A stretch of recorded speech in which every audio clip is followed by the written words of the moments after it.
Welcome to the Fantasy Champions Fantasy Football Podcast. Here's your host, Morgan Colby and Rick Lemon. What's going on, Fantasy Champs? I'm feeling slightly better. I don't know if I sound better. You sound way better. Oh, good. It's like, I don't know how to explain this because I got COVID this year, and now I just got a cold. Yep. And during COVID, right, like 2020 and all of 2021, into 2022, I did not get a cold. I did not get COVID. I didn't get anything. And then all of a sudden, in the last 4 months, I have gotten a cold and COVID, and I'm done. Okay? I'm like you at this point. And I was just going to say, you're preaching to the choir here. My name's Morgan Colby, anyway, by the way. I got Rick Lemon with me, as always. What's up? Yeah, I've been there, man. Especially, it's about to hit me hard. I actually haven't been sick in a while, believe it or not. What's a while for you? 4 months? Gosh, yeah, probably like no, like since the winter for last year, I've had like sinus infections because of allergies and stuff. Right. But I haven't had a cold, but it's coming. Winter's coming, and I'm just gonna get hit like a winter is coming. Hit like a wave.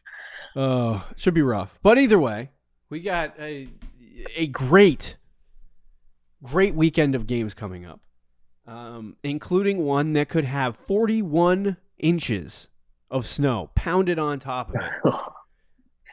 Adjust your lineups accordingly. I'm very excited. Like, I will watch that game just to watch this. It snowed in Buffalo this week. Too bad it'll be on the same time as the Patriots Jets. Yeah. So. Yeah. Well, I literally, just because I love it so much and I never buy it, I almost bought Red Zone this Sunday.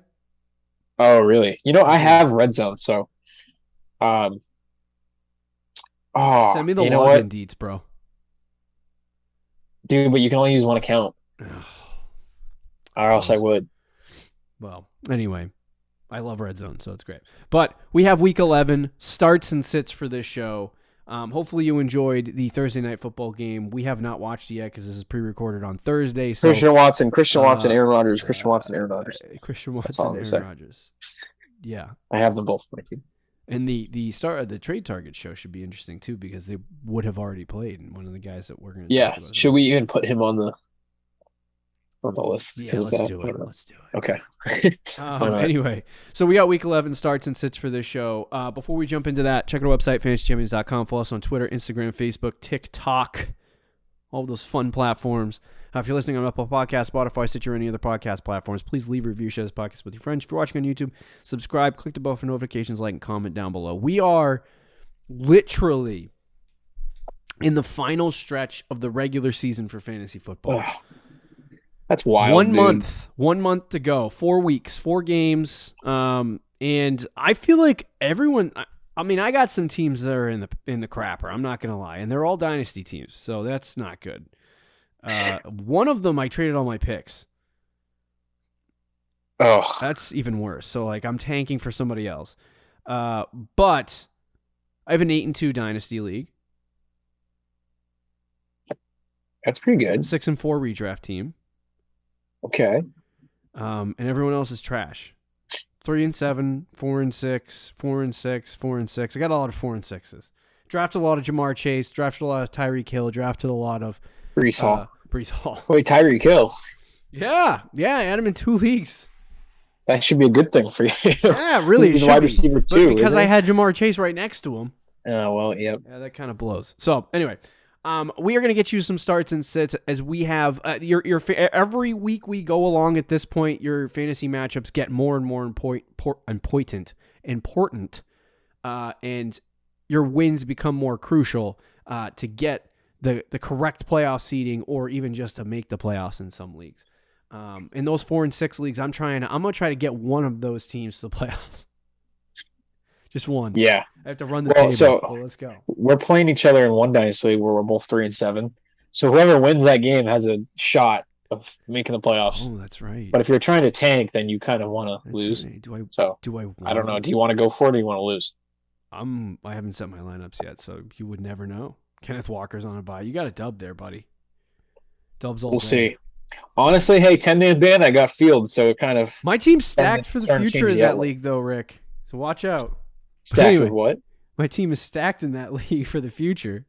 Oh, I know. Mine's not. But anyway, so let's start with the starts of the week, and then we'll jump into some sits and try to get you in and out of here relatively quickly. We did enough talking on our first show this week for 58 minutes. But anyway, number one on this list is Drake London versus the Chicago Bears. The Bears are trash defensively. Actually, that's a tough statement. They are not good. They're not. They good. traded away their best defense player. Yeah, so since they did that, they have not been good. But right now, they currently give up. I think it's 25 fantasy points a game to the wide receiver position, which was much lower when they had. Was it what's his name? Who did they trade? Roquan Smith. Yeah. Jaquan Brisker, also their young rookie safety who has been great this year. I believe he got hurt Sunday. So unfortunate in that situation. But it looks as though Chicago is a very, very easy matchup for the wide receiver position at this point. Drake London has been kind of up and down. Like, I remember early in the season, he was having some really good games for Atlanta.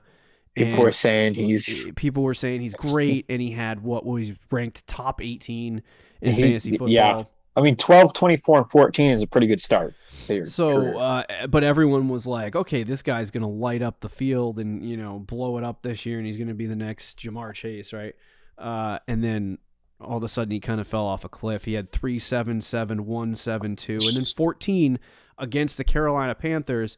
I think this week against Chicago is a good play. I think it's a good matchup. I think it's a week where you can get, around a 14 or 15 point game out of Drake London. And there's truth to be told here about the situation with Atlanta and not having any weapons to throw the ball. I mean, they force-fed 8 targets last week to Kyle Pitts, and he caught 2 of them. So, I can't wait to do they have catchable passes right now, or that's on. You can go on Player Profile. I really want to. I'll look it up. See right what now Kyle for Pitts is. Yeah, but I'm in on Drake London. Tell me about Drake London this week, Rick. Yeah, man, London is somebody who I've kind of been out on all year. Even when he was doing good in the beginning of the season, I wasn't really buying it, and then he came back down to earth and even was worse. I think than a lot of people expected. Even I expected. I mean, he hadn't had a game where he had double-digit fantasy points since week 3. And then last week, finally, of course, playing against me, comes back and scores a touchdown and has a productive week. I will say he's a little bit touchdown reliant, which does scare me. But against Chicago, it is a great matchup. He's going to face a really piss-poor defense right now and not a great secondary. That Bears defense has just been getting torched constantly the last 3 or 4 weeks, really since the Patriots game. So, if you're going to play London, this is definitely the week to do it. He's not somebody that I'm going out of my way to start, but obviously if you have some bye weeks, you need somebody in your flex, you're looking at your bench and you're like, should I start this guy or should I start that guy? Well, London, if you have him on your team, he's on your bench, you need somebody to plug and play in your flex. He's a really good choice this week. By the way, Kyle Pitts, I'm trying to find his catchable target rate, but I can't find it. But I can tell you the true catch rate is 80%, and his actual catch rate is 46.3. Oh my gosh, that might be like historically bad. I can't remember just an example of anyone being that bad. It's brutal. Like that or having. Sorry, let me rephrase that. Having that big of a difference between those two statistics, which is huge. Yeah. But anyway, yeah. So I think like it's hard for London for me if you have him because it's like he has had some really brutal games in the last 6 weeks. Right. And it's like, outside of the 14-point game, he's basically been worthless for fantasy. And if you decided to start him after his like good start, it's just kind of like one of those situations where it's like it's tougher to put him in your starting lineup and be like, oh yeah, this guy's going to be good. So it's like, I do think he's a good play this week. If he doesn't end up working out, I apologize. I wish, I know they're not going to do it, but I would like to see Desmond Ridder at this point over Mariota. I think we've seen enough from Marcus Mariota. Yeah, I agree. I want to see Ridder. All right, let's talk about the number 2 start of the week, which is Antonio Gibson at the Houston Texans. Going to Houston. Okay. The Washington Commanders are headed over to Houston to play a game. Who would have thought the red hot Commanders, huh? They've won 2 of their last 3 and almost 3 in a row. Heineke. And it's against the Vikings and Eagles. Heineke's got the drip. He's wearing those gold chains. Oh, yeah. Kirk Thuggins and... This is what happens. This is what happens all the time with Heineke. He has like 5 good games, and then all of a sudden it just collapses. So, Gibson started off the season really well, 20 fantasy points, 12 fantasy points, 11, and then he had a bad game against Dallas, and then Brian Robinson came back. Right. And, from there it was 6 fantasy points, 8 fantasy points. The one thing that has held consistent for him for the most part has been his pass catching work, obviously. We assume that would stay. He averages about 4 to 5 targets a game, which is good. But he kind of took over the didn't really take over the backfield, but they started to give him more work rushing the football on top of his pass catching work around week 7. So since then, week 7, 8, 9, and 10, he had 16 points against Green Bay, 20 points against Minnesota, 14 points against Philadelphia. And that's a tougher matchup for running backs. And now he's got Houston and Atlanta coming up. And this matchup against Houston has been legitimately one of the worst run defenses in the NFL. 30 fantasy points a game to the running back position. And if you're going to give Brian Robinson 10 of those, it'll be a 20-point game for Antonio Gibson. Yeah. To be honest, last week, the Commanders, I believe, ran the ball over 40 times. Oh, good God. So against Houston this week, both Gibson and Robinson, I think, are good starts. Robinson last week had 26 carries. But he blows too. He's not even good with the carry. Yeah, he 3 yards a carry. But against Houston, he might get 4 yards a carry. Watch out. He doesn't even have any burst. Like for Dalvin Cook, right? If he's having a bad game, I just keep feeding him the rock because at some point he's going to break off an 80-yard touchdown. Robinson can't do that. So, why do you continue feeding him the ball like he's going to get more yards? Because it's a good story. Oh, God, I can't stand it. But Gibson has that ability. But what Gibson does that Brian Robinson doesn't is his pass catching work. He hasn't been overly involved in the passing game with 3 targets, but that's good enough lately to give him a PPR, I guess, floor. Mm-hmm. And against Houston, it's a great matchup. It's, as you said, a horrible run defense. So if he just does what he keeps doing, I think Jaden McKissick is still going to be out. He's missed the last couple of games, which has helped Gibson a lot. Because with all 3 running backs, if they try to use all 3, it's just really disgusting. But with McKissick out, they don't really use a third guy. It's really just Gibson and Robinson, which is still a little gross, but it's at least manageable.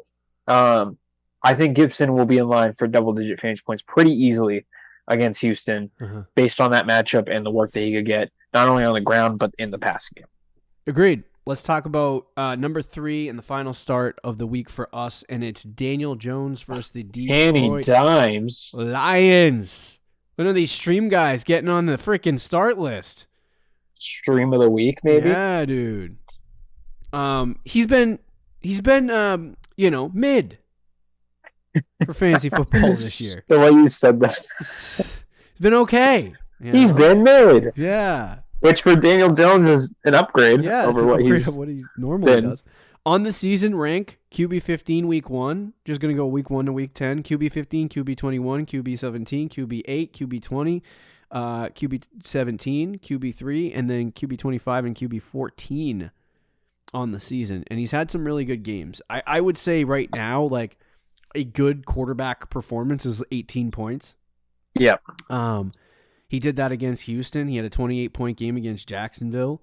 So I think this would be a good week against Detroit. Detroit sucks. They just are. I'm not even joking. They're bad. And they're very bad. Like right now they give up 23 points a game to the quarterback position. They've had the likes of many quarterbacks this season destroy them. I don't think Daniel Jones is going to give this to you via the air. I could see 1 or 2 rushing touchdowns and a bunch of rushing opportunity in this game, and some high percentage opportunities to throw some touchdowns. But outside of that, I don't see Daniel Jones like they are at a high level babying him. Right. Like he's thrown 2 picks on the year, which is good. Like he's not throwing a lot of interceptions, but I mean he's thrown it 237 times. Mahomes does that in 4 games. Yeah. So I mean it's like on the season, like I would be shocked if he hit 2,500 passing yards and 14 touchdowns this year passing. That's insane. He's going to have like the worst amount of yards and touchdowns for like any starter that plays a full 17 games. He could reach 600 yards rushing and like 6 rushing touchdowns this year. Right, so, and that will make up for it. That'll make up for it fantasy-wise. But I think against Detroit, like regardless of what happens, this is one of the easier matchups. Against his easiest matchups this year, Chicago, Jacksonville. Right. He's had some really good performances. So I think against Detroit, he continues that. I think he's a top 12 quarterback this week. And if you need a stream back end and a guy that could surprise in terms of his performance, it's definitely Danny Dimes. Yeah, and he's coming off a 20-point week 2 or 19 against Houston. Mm-hmm. And I think Detroit's passing defense is just as bad, if not worse, than Houston. So if he can do that against Houston, I think he can do it against Detroit. We've obviously seen Detroit in the beginning of the year was having an historically bad defensive season. Yeah. I don't think it's historically bad anymore, but it's still like bottom 3 in the league, if not the worst, still in the NFL. Yep. And it's at home too, so should be a good game for Danny Dimes. Should get some rushing in there. I could see a rushing touchdown.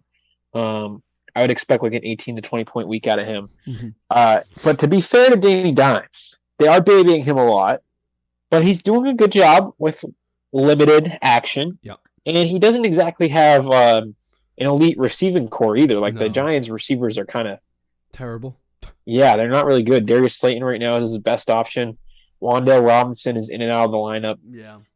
And Kenny Golladay is like a healthy scratch. So it's really just like practice squad players. And he's doing what he has to do. So good on Danny Dimes. I think he's going to have another good week this week. But after that, I don't know. Rest of the season, if I want to roll with him.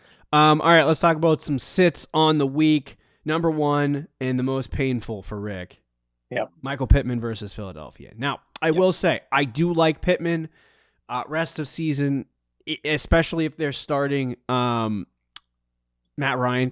I don't know why I'm having such trouble with Matt Ryan's name. Matty Ice. But Matty Ice, yeah, if they keep starting him, and I actually, the funny thing is I think you bring in this new head coach, Jeff Saturday. Yeah, I think he's going to cook some stuff up on that offensive line. And if that thing improves, I think the Colts might be a lot better than people think they are.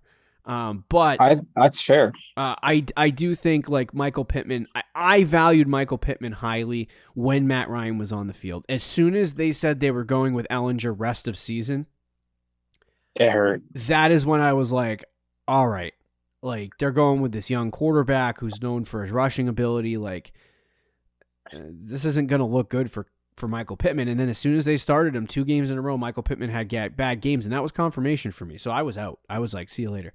They started Matt Ryan this week, and, as far as production-wise for Michael Pittman, was it good or bad? I don't even remember. He had 12 fantasy points. He had 12 fantasy points. 9 targets, 7 catches, 53 yards. So it wasn't an elite performance by any means, but he got the target share back that he was getting when Matt Ryan was throwing him the ball prior.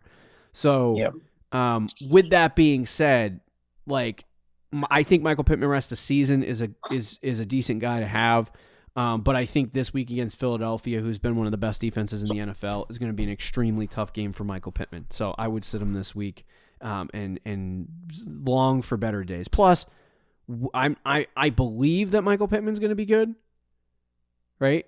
Yeah. But I don't know if he's going to be good. So, like, based on his performances on the season, like, at this point, he should be considered a start on a week-to-week basis.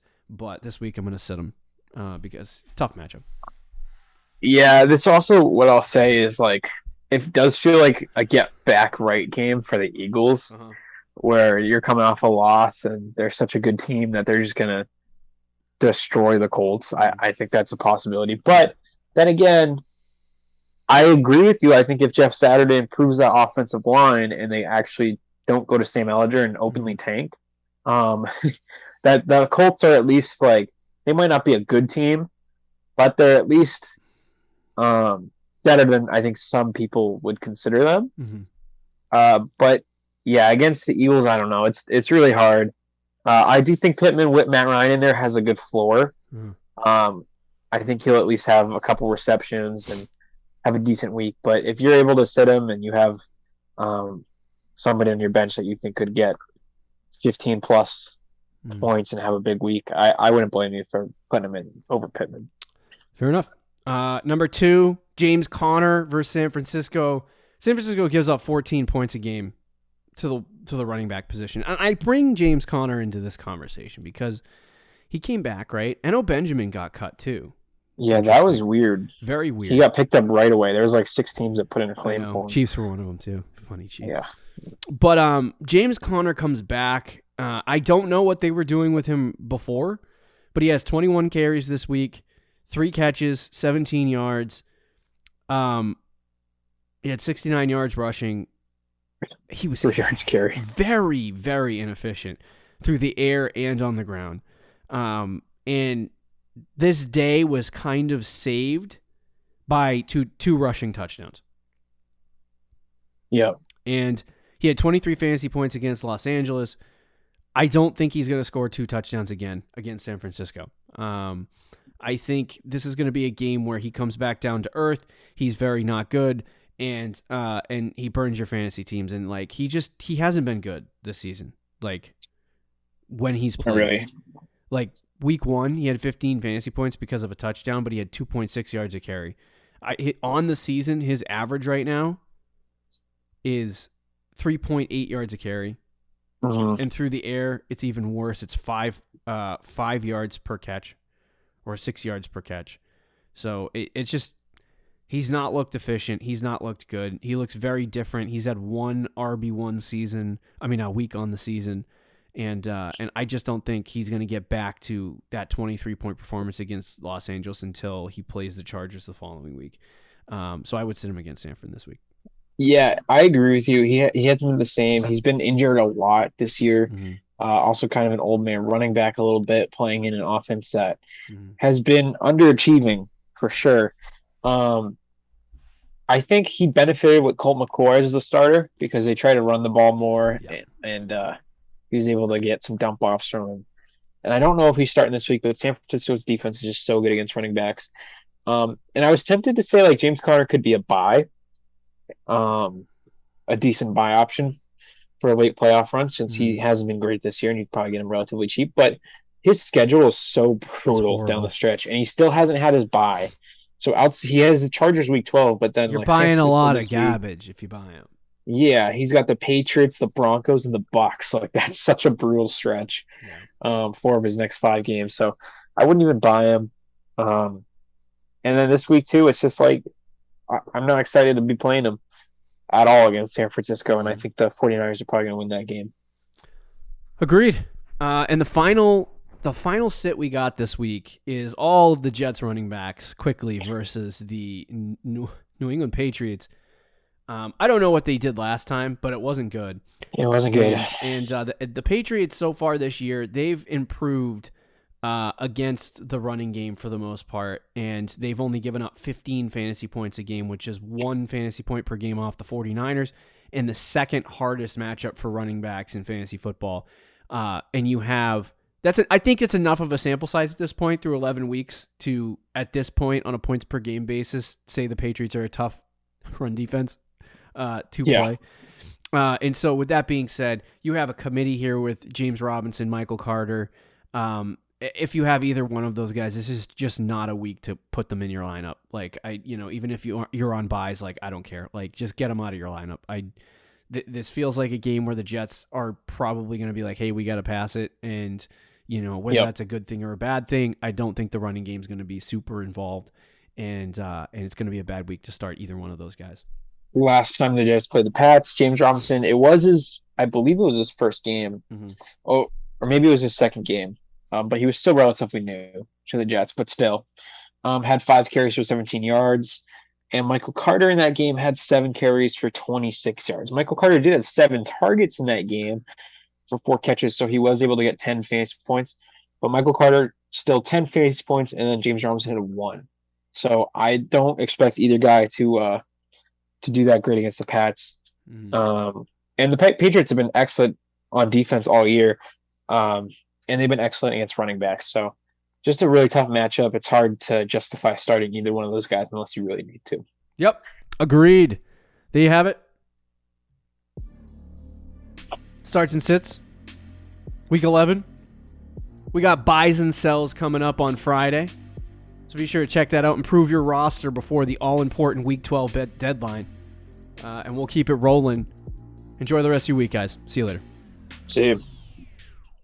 Thank you for listening to the Fantasy Champions Podcast. Make sure you subscribe on iTunes and YouTube and follow us on Twitter @TheFFChamps.